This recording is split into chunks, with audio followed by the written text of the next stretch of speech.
Good morning, everyone. This is Sarah Storm of Sarah Storm Financial. Today I'm going to walk you through how to create a budget. Now, I know that a lot of people think they know how to do this, and it's not super complicated, but I wanted to start off right there with it because everyone's budgeting styles are different. Now, this is how I do mine. I go through and I create a list of every budget that I needed to have. Now, on this list here, I included some things that I don't have. And I'm going to talk you through how to find what your monthly cost is and then how to create a weekly budget. So first off, this is my August budget. Now, every month might look a little bit different, but this month, mine looks like this. Now, I have 3 different columns on mine. You don't need to go out and buy someone's budget sheet from Etsy. Now, I do have one on there if you would like to get one, but it's not super complicated. You can create one in Word, you can use Excel. I have 3 columns on mine. So I have description, monthly cost, and weekly cost. Now, my first thing, I have everything in different colors. So I have them separated by category. Now, my yellow category are my car costs. My green category are the bills. My blue category is my debt. And then my red category is my necessary evils. So those are costs that, you need to have, but don't really fit in another category, miscellaneous. Now, first one I have is my auto insurance. Now, you want to go to your website, or if you get a paper bill, and look at what your cost is for your auto insurance. Now, a lot of people's have been dropping lately because of the pandemic, so yours might be a lot lower than what you expected right now. Mine, monthly, outside of the pandemic, is $99 a month. Now, I put that into my monthly cost. Now, I always break my paychecks up, or my monthly costs up, by 4 weeks. Now, some weeks you will have 5 weeks, or some months you will have 5 weeks. Now, on those months, I tend to use my extra paycheck as a bonus for other things. I don't budget in that extra one. Now, if you feel more comfortable doing it like that, you can. So, first off, you want to check your current month. August has 4 paychecks, at least for me. Yeah. So, 4 weeks, 4 paychecks. So you want to divide it by 4 and take each one out of your paycheck. So I took my monthly cost of $99, divided it by 4, and that gave me $24.75. That's what I'm going to take out of each paycheck to save for my auto insurance. Now, I personally, because I've been on my debt-free journey for a while now, I do not have a car payment. Now, that is not the generality, that is the exception. So I did put a car payment category on there. Now, that category is 0 for me. Most people will have a cost for that. So again, you'll take that monthly cost. You would find that back when I did have a car payment, I got my car through Honda, and I would go to the Honda website because I had paper free, and I would look at that cost, my total bill, and I divide it by 4. Now, my gas budget is my next one. Gas budget can be very variable depending on what your position is. I'm a teacher, so I currently am at home teaching from home. So my gas budget is incredibly low. I do not do a lot of driving. All my groceries are incredibly local, so there's not really a lot of driving that I'm doing. I'm not even hitting my $50 most of the time. So, there is my $50 gas budget, but if you are driving more, you would want to look at your average spending for gas per month. Now, I recommend to people who have not been budgeting before that you just start saving your receipts. Or if you are going to use digital if you're more of a debit card, credit card person. And I also highly recommend using the program Mint by Intuit. I use them because I don't like keeping my receipts, and I pay for everything digitally. So I use my debit card, I use my credit card, and when I use those, it tracks it for me. So that way I don't have to keep track of what I spent on gas. I don't have to keep a weekly allowance of all my receipts. I can just check on there and it will tell me everything I spent in each category. So, if you do not use that though, just keep your receipts. Check your receipts or your spending on gas for the last month or so. If you're at home with the pandemic, it should be lower. If not, do a best guess. A budget does not have to be perfect. Your first time around, your very first budget likely is not going to be. You're likely going to be under, over. Most people don't know how much they spend on each thing a month, and you'll be very surprised to find out how much you are spending. My first budget blew my mind. So I put my gas budget at $50 because I'm not driving very much, which I divided by 4 to make into $12.50. Now, next budget we have are the bills. So I pay for the internet, and that is $51 a month. Now divided by 4, that's $12.75. Now you would want to go to your subscriber, so if you use Comcast, Xfinity, AT&T, whoever you go to, check your bill online and see how much it is.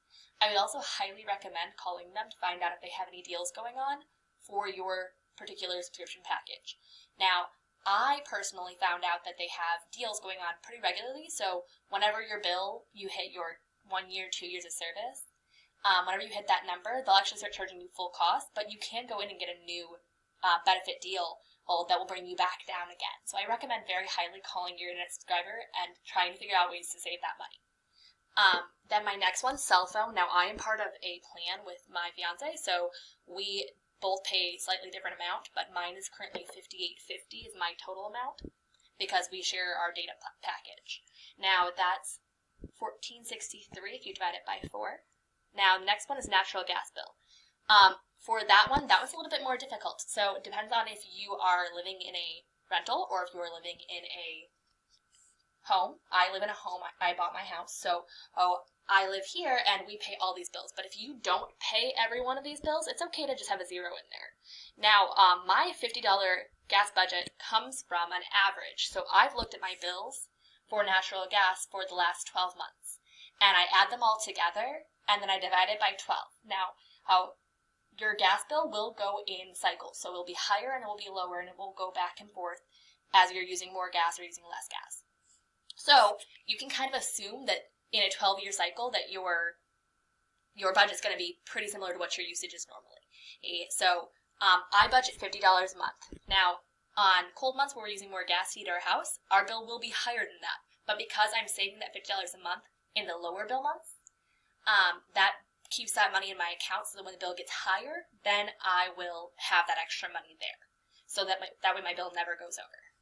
Now, I do pay a water bill, electric bill, and sewer bill. However, I am not actually the one who pays it. My fiance pays those 3 bills.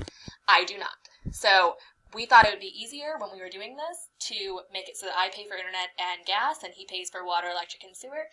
That way we don't have to figure out what half of each one of them is to make our lives fair. So instead, he just pays for those 3 and I pay for the other 2. And that is how we make our situation fair. Now, everybody else likely pays for those things. So if you're paying for those things, you will have a number in here. For water, same thing. I would use the last 12 months as an average and try and get your number somewhere around there. Then for electric bill, now electric bill varies a lot based on usage. So for those of us who've been home a lot more, if you're working from home, your bill's going to go up because you're using more electricity. If you're working still at your job, then likely your bill is staying pretty consistent. So I like to take for the electric bill and do the average of 12 months as well. But if you are new to this or you are just now getting a new home and you aren't sure what your new bills are, I also tell people I would look at your highest bill from the last 12 months and I would start from there as your savings. And then as you're getting a record of what your new home is like, then you would start averaging how much your new home's giving you. Because electric bills also run in 12-month cycles. During the summer months, it's going to be higher because you're paying more for the air conditioning. In the winter months, it's going to be lower because you're not paying as much, especially if you have gas. Your sewer bill should always be the same, at least in my county it is. So we pay the same for sewer every single month, which is $66. It doesn't ever change. So either way, hey, that's how you find those ones. Now, mortgage. That will be through whoever you got your loan from. Ours is $566, is half of my mortgage. That's not my full mortgage because my fiance does pay for the other half. So half of the mortgage, or my portion of the mortgage, is $566. Now, divide that by 4. Each paycheck should have $141.50 coming out of it. Now, student loans, I also put in red. Now, I do have student loans, and I have quite a bit of them. But my student loans currently are at 0. So you do not have to make payments. I am still making payments, but I take that as my extra money, not a required payment. Because I'm just finishing up grad school, so I'm still in my deferment payment period. So I don't actually have to pay anything, but I also do not want that interest accruing. So I am paying extra, but I'm taking that out of the extra money I have. This is not budgeted in. Now, when I actually am at a deferment period, I will have an actual budget for that. So if I have my payment of $100, $200, $300, however much it is, that will be put in there. But for right now, it's at 0, and I'm taking my extra money and paying that towards it. Now, credit cards, I do not have any credit card debt. I've always had a credit card that I used like my debit card, so I never went over on those. But that is something that I throw in my budget. Now, credit cards could be an actual credit card. It could be a credit card you're using for furniture or for appliances. Those debts also are considered credit card to me. I put them under that same debt category, but if you wanted to give them each their own particular category, that's fine too. I just consolidate. Then the next one are necessary evils. Those are all the expenses we have that don't fit the other categories. And those ones are things like groceries, doctor, haircuts, pet expenses, oil change. Things you should be saving for or things you're going to be spending money on, but that kind of vary a lot. So, I start off with groceries. Now, my grocery budget is incredibly low. Because again, I split groceries with my fiance. Now, he's paying for a portion of it, I'm paying for a portion of it, but we still budget very well to keep our groceries very low. So I will actually post another video later about how I grocery shop and how I keep my grocery budget so low for feeding 2 people. Because usually he had a lot more spent on that. Now, I put $100 because that is what I determined as my amount that I thought was the good amount to be spending. Now, your number can be higher, your number can be lower. You might have a family. You might have 15 people in the house. I only have 2, so my number's pretty low. So I take my 100 divided by 4, that's $25 out of each week. Now, doctor is very variant. It depends on how often you go to the doctor and what your costs are for the doctor. I have an HMO plan, and my HMO charges me $25 per doctor visit.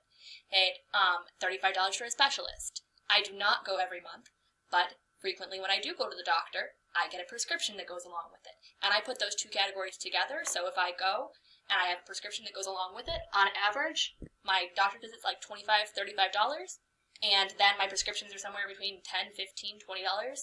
So that allows me to, when I need to go to the doctor, have that extra money saved already, so I don't have to worry about budgeting it in later on or making that come out of my fun money. Now, haircuts can be any sort of personal care that you deem essential. I consider a haircut essential, but I do not go get my haircut every single month because that is not something that I feel like is necessary. I usually go about every 3rd month, so I budget in $10 a month, and then by that 3rd month, I have $30 saved up for that haircut. Now, I take my $10 divided by 4, and I get my $2.50. Now, pet expenses, you might not have a pet. I do. I have a dog. Now, my dog requires vet visits once a year for her different vaccines and whatnot, and she has her heartworm pills and her flea and tick preventative. So there's those costs, and she also has to get her nails cut and grinded every once in a while. So I have those budgeted in there, and her dog food. Obviously, she eats. So she goes through about a bag of dog food every other month, and then she goes to the vet once a year, gets those vaccines, and I've kind of budgeted in how much I thought those would cost and how much her monthly pills are added into there. So my number is $62. But my dog is also fairly small. She doesn't eat a whole bunch. So that allows my number to stay pretty low. That number can be hugely variant if you have 2 dogs, if you have a cat, a dog, or a ferret. That's your pet expenses. So that should be your veterinary expenses, any vaccines, any preventatives, and any food they need. So my average, $62, and then I divide that by 4 to get me $15.50 per week I should be saving for that. Now, the last one is an oil change. Now, oil changes can be variant depending on which kind of oil you're using and how often you want to do it, how often you drive. I do oil changes every 10,000 miles or every 6 months, depending on which one hits first. Sometimes I drive more, sometimes I drive less. Obviously, lately I've been driving much less, so that's every 6 months instead. But my oil change, I save $12, and I do my oil changes averaging every 3 months to 6 months. That way it's saved up in time to do it. So 12 divided by 4 is $3. Now, I added up my total monthly cost and my total weekly cost. Now, my weekly cost in total is $277.13. Now, I bring that down here, and I'll add my paycheck, take away the amount that I have to save for my essential bills, and then that will give me how much money I have extra to spend each week. And that is where my fun money comes out.